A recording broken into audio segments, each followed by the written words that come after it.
grab a cup of tea or a cup of coffee, sit down and consider carefully what I'm going to say. Hi folks, welcome to a different adventure. I went into the bank one day and this lady I was talking to, she said, you know, I used to be a Christian, but I don't go to church anymore. It was too difficult, there were too many rules, and she was defeated. And I shared some truths from this little letter that I want to examine in the Bible called Galatians. It's only 6 chapters, takes 15 minutes to read it, and it's amazing. And I shared some of the questions Paul asks in this, and what happened to this lady was the same as happens to everyone I share this with. From being glum and defeated, she became very happy. The smile grew on her face, and that's what happens. People start smiling because they realize that they've got it wrong, that they've misunderstood what the gospel is really all about. Because the gospel is good news. It's not bad news, it's good news. Oh, there's bad news in it, but the good news is overwhelming. And I have good news for you as well. Because the gospel is not just for the lost, the gospel is for Christians too. And that often gets missed out. As Christians, we're on a different adventure to the rest of the world. And if we're following Jesus, we're going in a different direction, following a different king, living a different life with a different future, with a different hope, a real hope. And we're a different people. I've been an evangelist for over 30 years, teaching people, encouraging people, sharing the gospel.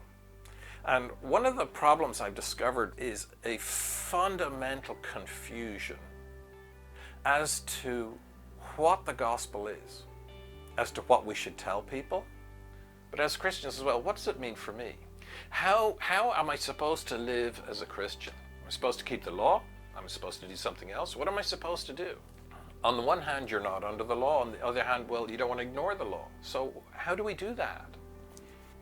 But in the gospel, there's the power to be saved. There's also the power to live. Well, what I want to do is I want to do a series of studies in Galatians to encourage you, to help you see how good the good news really is and how it should set you free, because it should. It was written to expose error, where the gospel was being distorted. And the result was catastrophic.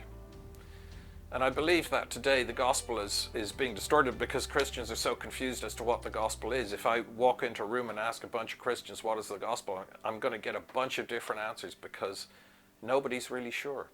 The gospel is for Christians too. It's not just for the people we want to reach. And it's important that we understand what the gospel is. We are not going to want to share the gospel with others if it isn't good news for us. But when it's good news for us, that's going to change everything. So we're going to look at questions like, what is truth? Is it wrong to offend someone? What is the good news? Obviously. What does it mean to follow Jesus? How should I live as a Christian? If you're forgiven, does that mean you can just do whatever you want? How many times must I repent? What about the 10 Commandments? Is the God of the Old Testament the same God in the New Testament? So I want to bring to you Galatians, the good news for Christians from the perspective of an evangelist. And I hope you really enjoy it. So do tune in as often as I can put up a video and check it out and see what you think. Please do subscribe and click the little bell so as you get notifications when a new video comes up.